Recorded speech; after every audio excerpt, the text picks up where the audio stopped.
Route, Vincenzo Nibali. J'ai encore quelque chose à accomplir.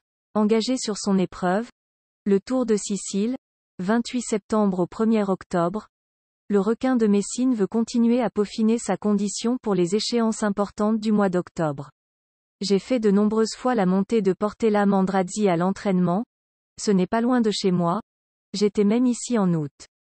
4 jours de course supplémentaires dans mes jambes m'aideront à être proche de mon meilleur niveau pour le Tour de Lombardie. J'ai fait le Tour de Luxembourg et j'allais plutôt bien, explique le coureur de Trek Segafredo dans une interview à la Gazzetta dello Sport. Moins à son avantage depuis 2 saisons, Vincenzo Nibali espère briller sur ses terres. Je serais heureux de gagner. Je sors d'un moment difficile en termes de résultats pour un certain nombre de raisons. L'important est de ne jamais abandonner ses efforts et de toujours penser à l'avenir. Le cyclisme et le sport suivent un cycle et je pense que j'ai encore quelque chose à accomplir, déclare le transalpin de 36 ans. Si Vincenzo Nibali, le Sicilien, né à Messine, sera l'un des hommes à surveiller à domicile, cette course entre mer et montagne va aussi marquer le retour à la compétition du vétéran espagnol Valverde, Movistar, après sa fracture à la clavicule droite lors de la 7e étape du Tour d'Espagne le 20 août. À 41 ans, l'Espagnol a annoncé début septembre qu'il entendait remonter sur son vélo en 2022 alors qu'il avait assuré en début de saison qu'il raccrocherait fin 2021.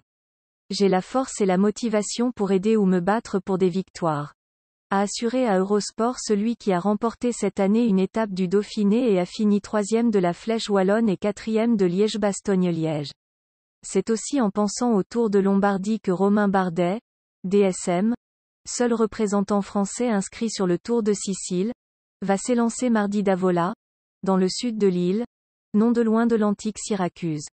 Les 4 étapes, en difficulté croissante, emmèneront les 20 équipes sur les côtes sud puis nord de la Sicile, avec une arrivée qui s'annonce spectaculaire, au pied de Etna, lors de l'ultime étape vendredi.